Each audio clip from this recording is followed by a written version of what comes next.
जियो के आने के बाद जहां बाकी टेलीकॉम कंपनीज ने घुटने टेक दिए थे, वहां अकेला एयरटेल ही था जिसने जियो वेव का डटकर मुकाबला किया।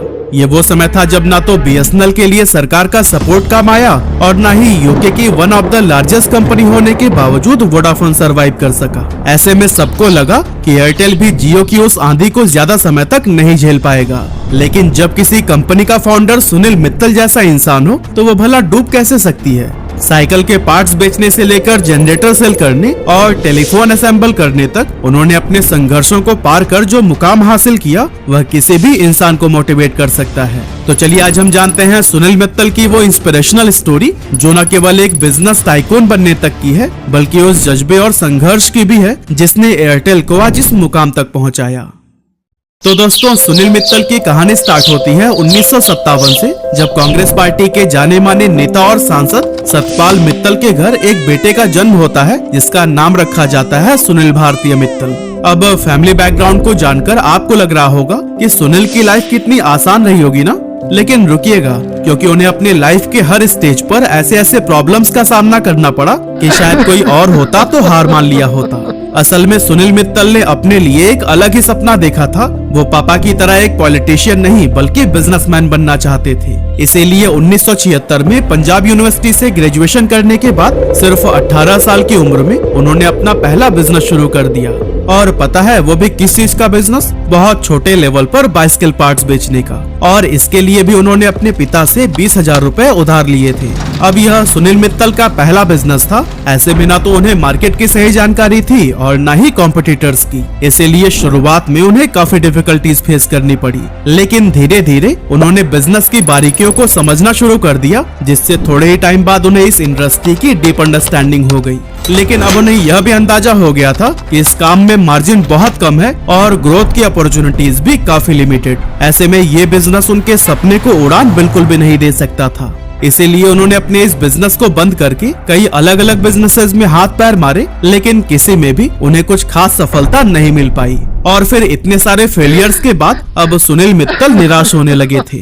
लेकिन तभी 1980 में एक ऐसा मौका उनके हाथ लग गया जिससे वह फिर से सक्सेस की ओर बढ़ने लगे। असल में जापान की कंपनी सुजुकी अपने पोर्टेबल जनरेटर्स को इंडिया में बेचने के लिए किसी लोकल इंपोर्टर की तलाश में थी और फिर इसी मौके का ही फायदा उठाने के लिए सुनील मित्तल ने सुजुकी के साथ में पार्टनरशिप कर ली और उसके जनरेटर्स को इंडिया में भी इंपोर्ट करके बेचने लगे। अब सुनील मित्तल की इस कंपनी का शुरुआती गोल था कि इन जनरेटर्स को स्ट्रीट साइड वेंडर्स जैसे कि समोसे, टिक्की और सब्जी वालों के ठेले पर लगाना। लेकिन बहुत जल्द ही सुनील मित्तल को यह समझ आ गया कि वो गलत जगह अप्रोच कर रहे हैं, क्योंकि इन जनरेटर्स की सबसे ज्यादा जरूरत उन छोटे ऑफिसेज और दुकानों को थी जिन्हें बार बार पावर कट की वजह से काफी प्रॉब्लम फेस करनी पड़ती थी। सुनील मित्तल के इस नई स्ट्रैटेजी के चलते पोर्टेबल जनरेटर्स की डिमांड खूब बढ़ी और लोग इन्हें दुकानों और छोटे ऑफिसेज के साथ साथ अपने घरों में भी लगाने लगे। इस बिजनेस से सुनील ने काफी प्रॉफिट कमाया, लेकिन सिर्फ 1983 तक, क्योंकि 1983 में इंडियन गवर्नमेंट ने पोर्टेबल जनरेटर्स के इंपोर्ट पर बैन लगा दिया था ताकि इंडिया में इनके प्रोडक्शन को बढ़ाया जा सके और फॉरेन एक्सचेंज की बचत हो पाए। लेकिन सरकार का ये कदम सुनील के लिए बहुत बड़ा झटका था, क्योंकि इस फैसले के बाद उनका सारा कारोबार एक ही झटके में बंद हो गया। अब कुछ समय तक बेरोजगार रहने के बाद सुनील मित्तल ने सोचा कि क्यों ना फॉरेन जाकर कोई दूसरा बिजनेस किया जाए। इसी इरादे के साथ वो ताइवान पहुंचे, जहां उन्होंने देखा कि लोग यहां पर पुश बटन वाले टेलीफोन का यूज कर रहे हैं, जबकि इंडिया में उस टाइम सिर्फ रोटरी डायल फोन का ही इस्तेमाल होता था। अब यहीं से उन्हें एक नया बिजनेस आइडिया भी आया कि इस नई टेक्नोलॉजी को इंडिया से भी रूबरू कराया जाए। लेकिन चाहे अब पुश बटन हो या फिर रोटरी डायल, दोनों का काम तो कॉल ही करना था। ऐसे में पुश बटन लाने का मकसद क्या सिर्फ लेटेस्ट ट्रेंड को फॉलो करना था? बिल्कुल नहीं। असल में रोटरी डायल फोन्स में हर नंबर को घुमाकर डायल किया जाता था, जो कि टाइम कंज्यूमिंग तो था ही, साथ ही बार बार घुमाने की वजह से वो अक्सर खराब हो जाता था। जबकि पुश बटन वाले फोन्स का इस्तेमाल करना फास्ट और इजी था। साथ ही इसमें स्पीड डायल और रिडायल जैसे शॉर्टकट्स भी लगाए गए थे, जो कि कॉलिंग को और भी ज्यादा कन्वीनियंट बनाते थे। इसीलिए 1984 में सुनील मित्तल ने ताइवान की कंपनी किंगटेल से पुश बटन फोन्स को इंपोर्ट करके उन्हें इंडिया में असेंबल करना शुरू कर दिया। और दोस्तों, जब कुछ टाइम के बाद इसकी डिमांड खूब ज्यादा बढ़ गई तो उन्होंने सोचा कि क्यों ना हम खुद ही इसकी मैन्युफैक्चरिंग करें। लेकिन उन्हें पता था कि ये काम वो अकेले नहीं कर सकते। इसीलिए उन्होंने भारतीय टेलीकॉम लिमिटेड यानी कि BTL नाम की एक कंपनी बनाई और जर्मनी की कंपनी सीमेंस के साथ टाई अप करके इंडिया में ही इलेक्ट्रॉनिक पुश बटन वाले फोन्स को मैन्युफैक्चर करने लगे। 1990s तक सुनील मित्तल ने अपने बिजनेस को डाइवर्सिफाई करते हुए फैक्स मशीन्स, कॉर्डलेस फोन्स और दूसरे टेलीकॉम इक्विपमेंट भी मैन्युफैक्चर करने लगे थे, जिसका ब्रांड नेम आप में से काफी सारे लोगों ने सुना ही होगा, बीटल। जी हाँ, ये वही बीटल है जिनके लैंडलाइन फोन्स 90s के दौर में खूब पॉपुलर हुआ करते थे। खैर, इसके बाद आया 1992, जो कि सुनील मित्तल के लिए एक बहुत ही बड़ा टर्निंग पॉइंट साबित हुआ। एक्चुअली सुनील मित्तल एक फैमिली वेकेशन पर थे, तब उन्हें पता चला कि भारत सरकार प्राइवेट प्लेयर्स को भी मोबाइल टेलीफोनी बिजनेस में इनवाइट कर रही है। ये सुनते ही सुनील मित्तल ने ठान लिया कि उन्हें ये लाइसेंस हर हाल में चाहिए। इसीलिए वो फौरन वैकेशन से वापस आए और मोबाइल नेटवर्क लाइसेंस के लिए अप्लाई करने की तैयारी में लग गए। लेकिन दोस्तों, यहाँ पर एक ट्विस्ट था। असल में सरकार ने एक शर्त रख दी थी कि वो सिर्फ उन्हीं कंपनीज को ही लाइसेंस देंगी जिनके पास पहले से ही टेलीकॉम ऑपरेटर का एक्सपीरियंस मौजूद हो। अब प्रॉब्लम ये थी कि मोबाइल टेलीफोनी का सेक्टर इंडिया में बिल्कुल नया था और किसी भी प्राइवेट कंपनी के पास ऐसा कोई पास्ट एक्सपीरियंस मौजूद नहीं था। इसीलिए सुनील मित्तल ने एक कमाल की स्ट्रैटेजी बनाई और फ्रांस की एक जानी मानी टेलीकॉम कंपनी विवेंडी के साथ में पार्टनरशिप कर ली। इस कोलैबोरेशन से उन्हें दो बड़े बेनिफिट्स मिले। एक तो उन्हें टेलीकॉम ऑपरेटर का रिक्वायर्ड एक्सपीरियंस हासिल हुआ और दूसरा उनके पास एक स्ट्रॉन्ग टेक्निकल सपोर्ट सिस्टम भी आ गया। और फिर इन सभी एफर्ट्स का नतीजा ये हुआ कि सुनील मित्तल ने यह लाइसेंस हासिल कर लिया, जिसके बाद 1995 में उन्होंने भारतीय सेल्यूलर लिमिटेड यानी कि BCL को एस्टेब्लिश किया और 1997 में एयरटेल के नाम से दिल्ली में अपनी मोबाइल सर्विस लॉन्च कर दी। एयरटेल ने कुछ ही सालों में जबरदस्त ग्रोथ देखी और भारत की ये पहली टेलीकॉम कंपनी बनी जिसने 2 मिलियन मोबाइल सब्सक्राइबर्स का माइलस्टोन अचीव किया था। पर क्या ये जर्नी सच में ही इतनी स्मूथ रही थी? बिल्कुल नहीं। असल में एयरटेल के शुरुआती दिनों में सुनील मित्तल को कई सारी चुनौतियों का सामना करना पड़ा, जैसे कि टेलीकॉम सेक्टर में उनकी टेक्निकल एक्सपर्टाइज बहुत कम थी और मोबाइल नेटवर्क सेटअप करने के लिए उन्हें बड़े पैमाने पर फंड्स की भी जरूरत थी। अब अगर आज की बात करें तो इस प्रॉब्लम का सोल्यूशन बहुत आसान होता, या तो बैंक से लोन ले लो या फिर इन्वेस्टर से फंड जुटा लो। लेकिन उस टाइम पर मार्केट बिल्कुल नई थी, जिसकी वजह से बैंक और इन्वेस्टर्स इस कंपनी में पैसे लगाने से हिचकिचा रहे थे। लेकिन फिर भी सुनील मित्तल ने हार नहीं मानी और बार बार ट्राई करने के बाद आखिरकार उन्होंने इन्वेस्टर्स को कन्विंस कर लिया, साथ ही बैंक से भी फंडिंग जुटाने में कामयाब रहे। और फिर अपने मोबाइल टावर लगाने जैसे नेटवर्क इंफ्रास्ट्रक्चर के लिए उन्होंने एरिक्सन और नोकिया जैसी बड़ी इंटरनेशनल कंपनीज के साथ में पार्टनरशिप कर ली। अब दोस्तों, इन पार्टनरशिप्स का फायदा ये हुआ कि सुनील मित्तल अपने सर्विस की क्वालिटी पर ज्यादा बेहतर फोकस कर पा रहे थे। आगे चलकर अपने नेटवर्क का एक्सपेंशन पूरे इंडिया में करने के लिए भारतीय एंटरप्राइजेज ने 1999 में JT होल्डिंग्स को एक्वायर कर लिया, जिससे कि आंध्र प्रदेश में वो अपनी पकड़ बना पाए। और फिर साल 2000 में उन्होंने Chennai based Skycell communications को एक्वायर कर लिया, जिससे कि कंपनी अब साउथ इंडिया में भी एंटर कर चुकी थी। और दोस्तों, पता है, सुनील मित्तल का मानना है कि एक रिस्पॉन्सिबल बिजनेस लीडर को सिर्फ फाइनेंशियल सक्सेस तक सीमित नहीं रहना चाहिए, बल्कि समाज में पॉजिटिव बदलाव लाने का भी काम करना चाहिए। इसीलिए साल 2000 में उन्होंने भारतीय फाउंडेशन की स्थापना की ताकि रूरल एरियाज में एजुकेशन को बढ़ावा मिल सके। हालांकि अब आगे का डगर एयरटेल के लिए काफी कठिन होने वाला था, क्योंकि उस समय मार्केट में एयरटेल के सबसे बड़े कॉम्पिटिटर ने एंट्री ले ली थी और ये कॉम्पिटिटर कोई और नहीं बल्कि BSNL था। साल 2000 में सरकार ने BSNL को एक इंडिपेंडेंट एंटिटी के रूप में एस्टेब्लिश किया था और इसे पूरे देश में मोबाइल और लैंडलाइन सर्विसेज देने की जिम्मेदारी सौंपी गई। अब BSNL को गवर्नमेंट का मजबूत सपोर्ट मिला था, जिससे उसे फंडिंग और रिसोर्सेज काफी आसानी से मिल गए, जबकि दूसरी तरफ एयरटेल रेगुलेटरी हर्डल्स और फंडिंग चैलेंजेस से लगातार जूझ रहा था। यही रीजन था कि BSNL बहुत जल्द ही देश के उन रिमोट एरियाज में भी अपनी सर्विसेज पहुंचाने लगा जहां चिट्ठियां भी बहुत मुश्किल से पहुंच पाती थी। इसके अलावा उस समय एयरटेल के प्लान्स काफी एक्सपेंसिव हुआ करते थे, जबकि BSNL ने एक लो कॉस्ट मॉडल को अपनाया था और इसने अपने मोबाइल और इंटरनेट प्लान इतने अफोर्डेबल प्राइस पर लॉन्च किए थे कि हर कैटेगरी के यूजर्स इसे अफोर्ड कर सके। यही वजह था कि चाहे बड़े शहर हो या फिर दूर दराज के छोटे गांव, हर जगह के लोगों के लिए BSNL एक स्ट्रॉन्ग चॉइस बन चुका था। और दोस्तों सरकारी कंपनी होने की वजह से लोगों का बीएसएनएल पर एक अलग ही लेवल का भरोसा था। और दोस्तों इन्हीं सभी रीजन से एयरटेल का कस्टमर बेस अपनी तरफ करते हुए बीएसएनएल बहुत जल्द इंडिया का टॉप सर्विस प्रोवाइडर बनने की राह पर निकल पड़ा। लेकिन बीएसएनएल की इस ग्रोथ के साथ ही उसमें एक बहुत बड़ा फ्लॉ भी था और वो था नेटवर्क इंस्टेबिलिटी। क्योंकि बीएसएनएल के अफोर्डेबल प्लान्स और हायर रीच की वजह से बहुत सारे लोग इनकी सर्विसेज को यूज करने लगे थे। इससे उसकी नेटवर्क कैपेसिटी पर बहुत प्रेशर आ गया। मतलब कि बीच में ही कॉल डिस्कनेक्ट होना, हर जगह नेटवर्क का न आना और बहुत ही स्लो इंटरनेट, इस तरह की दिक्कतें बीएसएनएल में बहुत आम हो गई थी। ऐसे में सुनील मित्तल ने बहुत जल्द ही बीएसएनएल की इन कमियों का फायदा उठाना शुरू कर दिया। जैसे कि उन्होंने एयरटेल के नेटवर्क को टेक्नोलॉजिकली एडवांस बनाने के लिए लगातार इन्वेस्टमेंट किए और इंफ्रास्ट्रक्चर को लेटेस्ट टेक्नोलॉजी से अपग्रेड किया ताकि कस्टमर्स को सीमलेस कनेक्टिविटी मिल सके।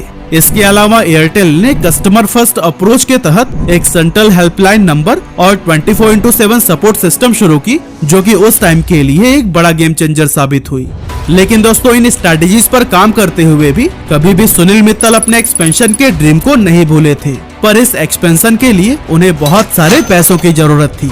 इसीलिए साल 2002 में उन्होंने एक बहुत बड़ा कदम उठाते हुए भारतीय एंटरप्राइजेस को बॉम्बे स्टॉक एक्सचेंज और नेशनल स्टॉक एक्सचेंज पर लिस्ट कर दिया। अब पब्लिक होने की वजह से कंपनी को काफी कैपिटल मिलने लगा, जिससे सुनील मित्तल ने एयरटेल के एक्सपेंशन पर खूब काम किया। वह स्पाइस सेल और हैक्साकॉम जैसे कई सारे लोकल मोबाइल नेटवर्क ऑपरेटर्स को भी एक्वायर करते हुए आगे बढ़ रहे थे। और फिर अपने कॉम्पिटिटर बीएसएनएल को हराने के लिए उन्होंने अपने रिचार्ज प्लान का प्राइस भी काफी कम कर दिया।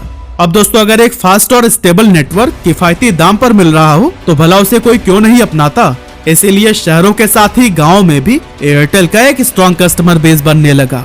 और यही वजह था कि 2005 में एयरटेल बीएसएनएल को भी पीछे करते हुए भारत का सबसे बड़ा मोबाइल ऑपरेटर बन गया था। लेकिन जैसे जैसे एयरटेल ग्रो कर रहा था वैसे ही वैसे इसका कंपटीशन भी बढ़ता ही जा रहा था। रिलायंस, वोडाफोन और आइडिया जैसी बड़ी बड़ी कंपनीज की एंट्री से टेलीकॉम मार्केट में कंपटीशन काफी इंटेंस हो गया था। लेकिन एयरटेल ने अपनी मजबूत मार्केट पोजीशनिंग और लॉयल कस्टमर बेस के दम पर अपने नए कॉम्पिटिटर्स को इफेक्टिवली हैंडल किया। लेकिन दोस्तों सुनील मित्तल यहीं पर नहीं रुके, बल्कि इंडिया में मिली इस कामयाबी के बाद उन्होंने इंटरनेशनल मार्केट में भी एंटर करने का सोचा। और फिर उन्होंने 2010 में अफ्रीका की टेलीकॉम कंपनी जैन टेक्नोलॉजी के ऑपरेशंस को $10.7 बिलियन में एक्वायर कर लिया। इस एक्विजिशन से एयरटेल को अफ्रीका के 15 देशों में अपने नेटवर्क का एक्सपेंशन करने का मौका मिला, जिससे एयरटेल एक ग्लोबल टेलीकॉम प्लेयर बन गया। अफ्रीका में एक्सपेंशन करना सुनील भारती का एक बोल्ड स्टेप था, क्योंकि वहाँ के मार्केट डायनामिक्स और कस्टमर बिहेवियर भारत से काफी अलग थे। लेकिन नई मार्केट के चैलेंजेस को समझते हुए सुनील मित्तल ने वहाँ भी अफोर्डेबल प्लान्स लॉन्च किए, ताकि लो इनकम वाले लोग भी मोबाइल सर्विसेज का यूज कर सके। इसके बाद आया साल 2012, जो कि एयरटेल के लिए एक बहुत ही सुनहरा दौर साबित हुआ। एक्चुअली इस समय टेलीकॉम सेक्टर में तेजी से बदलाव हो रहा था। इसी को देखते हुए ही सुनील मित्तल ने एक विजनरी कदम उठाया और बीएसएनएल सहित सभी टेलीकॉम कंपनीज को पीछे छोड़ते हुए उन्होंने सबसे पहले 4G सर्विस को लॉन्च कर दिया। अब बीएसएनएल के पास सरकार का समर्थन और फंडिंग तो थी ही, लेकिन सब खुद ही करेंगे वाली मानसिकता के चलते वो पीछे छूट गए। असल में बीएसएनएल का मानना था कि धीरे धीरे ही सही, लेकिन सरकारी रिसोर्सेज से वो खुद ही पूरे इंफ्रास्ट्रक्चर को बनाएंगे। दूसरी ओर सुनील मित्तल को पता था कि तेजी से बदलती टेलीकॉम मार्केट में इंतजार करना ठीक नहीं है। इसीलिए उन्होंने टेक्नोलॉजी और इक्विपमेंट्स को फॉरेन मार्केट से इंपोर्ट करके अपने 4G इंफ्रास्ट्रक्चर को तेजी से डेवलप कर लिया। इस स्मार्ट डिसीजन की वजह से सुनील मित्तल पूरे भारत के अंदर बहुत कम समय में एयरटेल की 4G सर्विस लॉन्च करने में सफल रहे। और फिर अपनी बेहतरीन कनेक्टिविटी, हाई स्पीड इंटरनेट और अच्छी सर्विसेज की वजह से मार्च 2015 तक कंपनी ने 3 करोड़ से भी ज्यादा सब्सक्राइबर्स गेन कर लिए थे। लेकिन दोस्तों 2012 में शुरू हुआ ये सुनहरा दौर 4 साल भी नहीं टिक सका, क्योंकि 2016 सुनील मित्तल और एयरटेल के लिए उनकी अब तक की सबसे बड़ी मुसीबत लेकर आया, और इस मुसीबत का नाम था जियो। एक्चुअली सितंबर 2016 में जियो ने टेलीकॉम मार्केट में एंट्री ली और आते ही इसने पूरे सेक्टर का नक्शा बदल कर रख दिया। ये वो टाइम था जब एयरटेल का 1 से 2 GB का मंथली डेटा प्लान आमतौर पर 300 से 400 रुपए के बीच में होता था, और इसमें कॉलिंग करने के लिए भी अलग से चार्जेस लगते थे। लेकिन फिर जब जियो आया तो उसने ऐसा ऑफर दिया कि सभी हैरान रह गए, जैसे कि अनलिमिटेड फ्री डेटा और कॉलिंग, वो भी 4G स्पीड पर। इन फ्री सर्विसेज के दम पर जियो ने सिर्फ 170 दिनों में ही 10 करोड़ सब्सक्राइबर्स का बेस बना लिया था, जो कि टेलीकॉम हिस्ट्री में एक नया रिकॉर्ड था। इसका असर यह हुआ कि जहां पहले एयरसेल, टेलीनॉर और टाटा डोकोमो जैसी 12 टेलीकॉम कंपनीज हुआ करती थी, उनमें से कुछ कंपनीज या तो बिक गयी या फिर हमेशा के लिए बंद हो गयी और एंड में सिर्फ 4 ही कंपनीज ऐसी बची जो कि जैसे तैसे करके सरवाइव कर रही थी। इन कंपनीज में एक तो था BSNL, जो कि बस नाम मात्र का रह गया था, दूसरा था एयरटेल, तीसरा आइडिया और चौथा वोडाफोन। इसमें भी आइडिया और वोडाफोन की हालत बहुत ज्यादा खराब थी, जिसके चलते 2018 में ये दोनों मर्ज होकर VI बन गए। लेकिन इसके बाद भी VI इतना स्ट्रॉन्ग नहीं हो पाया कि जियो से मुकाबला कर पाए, यानी कि असली खेल अब सिर्फ जियो और एयरटेल के बीच में ही चल रहा था। अब दोस्तों हो सकता है कि जियो के लिए ये सिर्फ हार या जीत का खेल हो, लेकिन एयरटेल अपनी सर्वाइवल की लड़ाई लड़ रहा था, क्योंकि 2016-17 के फोर्थ क्वार्टर में एयरटेल का नेट प्रॉफिट 71.7% तक ड्रॉप हो गया था और कंपनी कर्ज में डूबती जा रही थी। लेकिन दोस्तों बात सिर्फ डेट की नहीं थी, बल्कि एयरटेल बहुत तेजी से अपना मार्केट शेयर भी खोता जा रहा था। पर दोस्तों ऐसे हालात में भी सुनील मित्तल ने काफी समझदारी से काम लिया और उन्होंने वीडियोकॉन, टाटा और टेलीनॉर जैसी कंपनीज के 4G स्पेक्ट्रम को एक्वायर करना शुरू कर दिया, जो कि बंद होने के कगार पर थे। इस स्ट्रैटेजी की वजह से बहुत ही कम समय में इन्होंने पूरे इंडिया में अपनी 4G कवरेज को और भी ज्यादा बढ़ा लिया और लगातार नेटवर्क की क्वालिटी इंप्रूव करने की भी दिशा में काम करते रहे। इसके बाद आया साल 2018, जब एयरटेल ने अपने 49 मिलियन से भी ज्यादा सब्सक्राइबर्स को खुद ही रिमूव करके सबको हैरानी में डाल दिया था। असल में ये इनएक्टिव सब्सक्राइबर्स थे, जिसे कंपनी ने अपने subscriber clean up initiative campaign के तहत हटा दिया था, ताकि नेटवर्क पर लोड कम करके अपनी सर्विसेज की क्वालिटी को और भी ज्यादा बेहतर किया जा सके और जो एक्टिव सब्सक्राइबर्स हैं उन्हें ज्यादा से ज्यादा वैल्यू मिले। सुनील मित्तल के इस फैसले का रिजल्ट बहुत जल्द देखने को मिला, जब अगस्त 2020 से जनवरी 2021 यानी कि सिर्फ 5 महीनों में ही एयरटेल से 25 मिलियन नए सब्सक्राइबर जुड़े, जो कि जियो से 3 गुना ज्यादा था। इसके अलावा टाइम के हिसाब से खुद को ढालते हुए इसने Airtel extreme fibre, air fibre और एयरटेल एक्सट्रीम टीवी बॉक्स भी लॉन्च किए, जिसने कि एयरटेल का एक इकोसिस्टम बिल्ड किया। और कुछ इस तरह से सुनील मित्तल के इंटेलिजेंस की वजह से आज भी एयरटेल अपनी अलग पहचान बनाकर मार्केट को लीड कर रहा है।